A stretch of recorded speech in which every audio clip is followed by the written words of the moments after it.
Good evening and salutations, my Days of Our Lives fans. So, we're going to start off with Rafe and Nicole, because this was my favorite scene. This is after Eric and Nicole kind of hanging out, and Eric is sitting there talking. Like they're talking about Marlena, and you can tell that Eric is kind of down and sad. And Nicole's like, "I want to be there for you," and I was like, no, Nicole. He has family and friends that can be there for him. You are married. You have history with this man, and you should know damn well that Rafe would not be okay with that. But her dumb ass is all like, "No, I wanna be there for you." And once again, this idiot Nicole is seen hugging and holding on to Eric.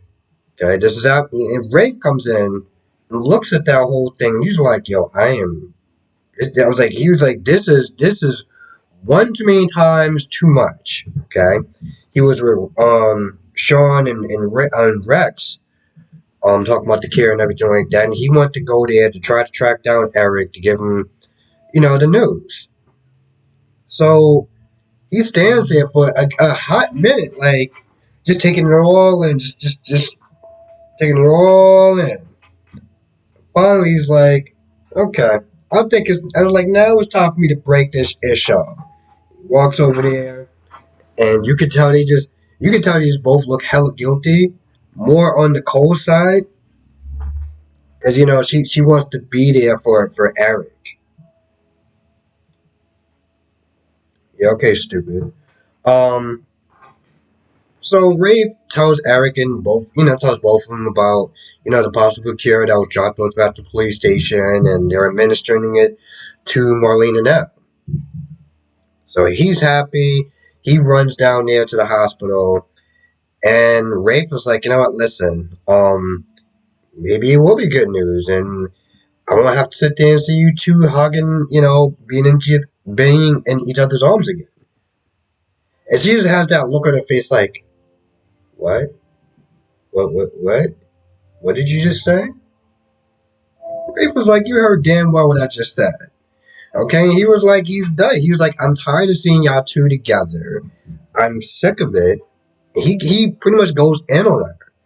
And of course, Nicole tries to play dumb. There's always an explanation. "Oh, he was feeling down. I was comforting him. You telling me I can't sit there and do this with my friends," and yada yada yada. There's always an excuse. There's always some sort of explanation, and he was just done with it. And the fact that she stood there and kept justifying her actions instead of saying, "I'm sorry that you feel this way. I didn't realize that it bothered you this much. I apologize or something." No, no, no, no, no, no. This chick just goes from one excuse to one justification. And it got to a point where Rafe was like, "I didn't even really want you hired now." Like, which, by the way, you didn't even tell me. And of course, she's like, "Oh, I gotta sit there and tell you, you're my boss now. I gotta tell you who I'm hiring." When it comes to his history with someone, yeah, because a little heads up would be nice. This way, I can sit there and tell you that is a very terrible idea.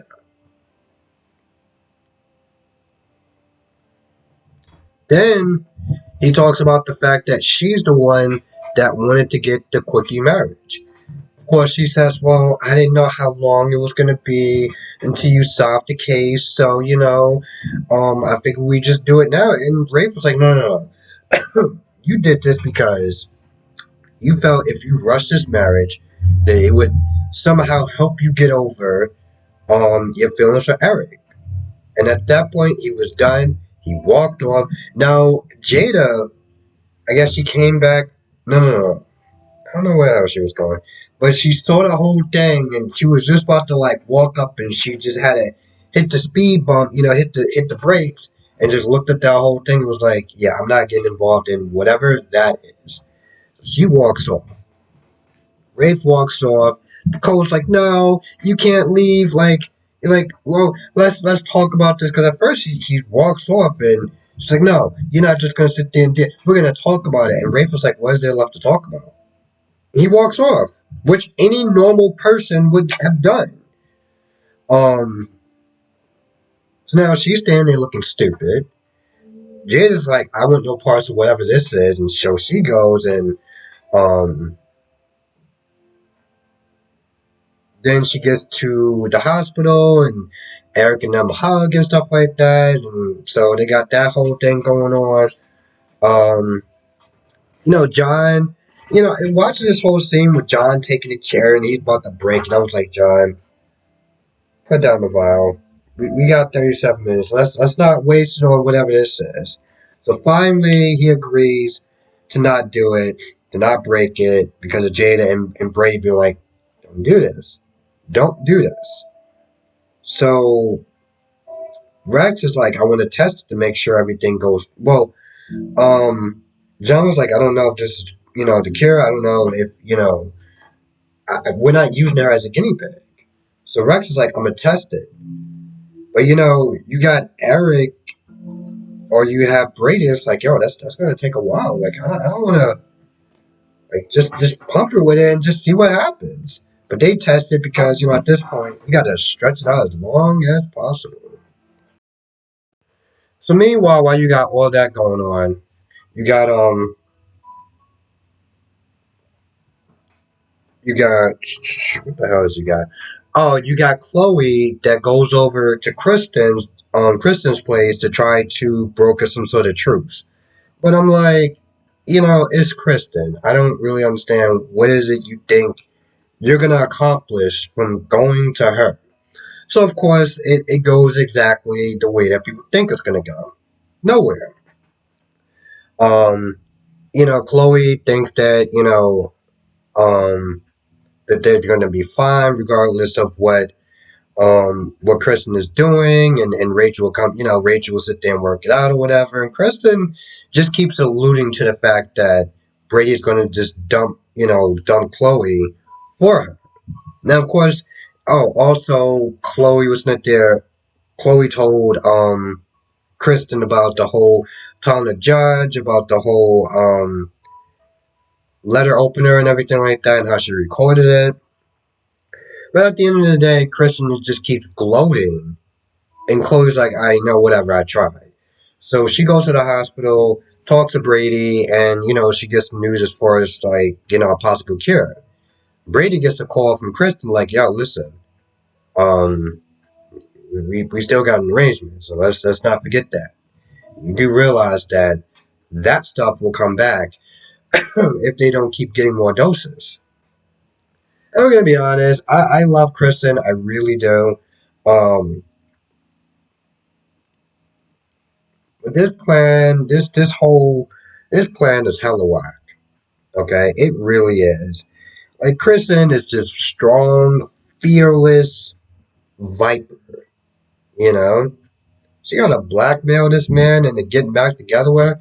Like the almighty and powerful Kristen, the queen, has to resort to blackmailing to get a man. Seriously? I'm like, it's so weak. It's so weak that it's just like, uh,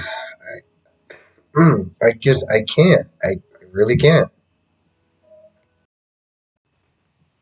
I know I'm kind of telling this a little bit out of order, but at some point, John's just like, I don't really know. I want to sit there and test this on her. Like, she's not a guinea pig. But Marlena's like, no, let's do it. And I'm just like, of course, we're going to draw this out. I'm like, bro, listen, she's going to die either way. Okay? If there's a possibility of her life being saved, do it. Because if that doesn't that doesn't work anyway, then she's dead. She doesn't take it, she's dead. So you don't really have anything to lose at that point. I'm like, what are we doing? Why are we taking so long? Just take the damn drug already and just be done. Take the care. The potential care. What are we doing? But she's like, I'm gonna do it. Bella was there. She was just background noise. And Sean was there too, and again, he was just kind of background noise. And they give her the care, and I guess they're gonna wait and see. I saw the previews. They're gonna have some stupid love triangle between Joey and Trip and Wendy and maybe Johnny, and I'm just like, of course we are. I've never been a fan of love triangles. I don't like the idea of one person having that much power over two people. It's something about that that just bothers me. Like it seriously bothers me. I know they do it. It's a soap opera trope. It is what it is. Um, but yeah, again, I saw the preview and I was like, oh, of course they're gonna do a love triangle because why not at this point? Why not? Why not do a stupid love triangle? Let me see. Make sure that I kind of got everything. On the side note, did they actually fix John's anger issue? I remember at one point he came out of something or something happened to him. I don't remember. I was actually watching. I don't remember, but I know at some point he had anger issues. Seriously, serious anger issues. He choked the life out of Jan Spears.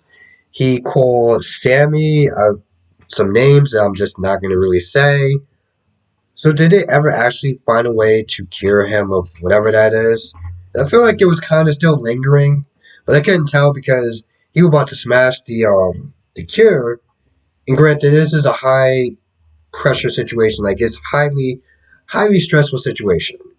So that could have been it too. But I'm just wondering, did he ever actually get that fixed? I feel like that's pretty much about it for the most part. So with that being said, I'm gonna go. I want to thank you for watching. Be safe, and I'll see you in the next video.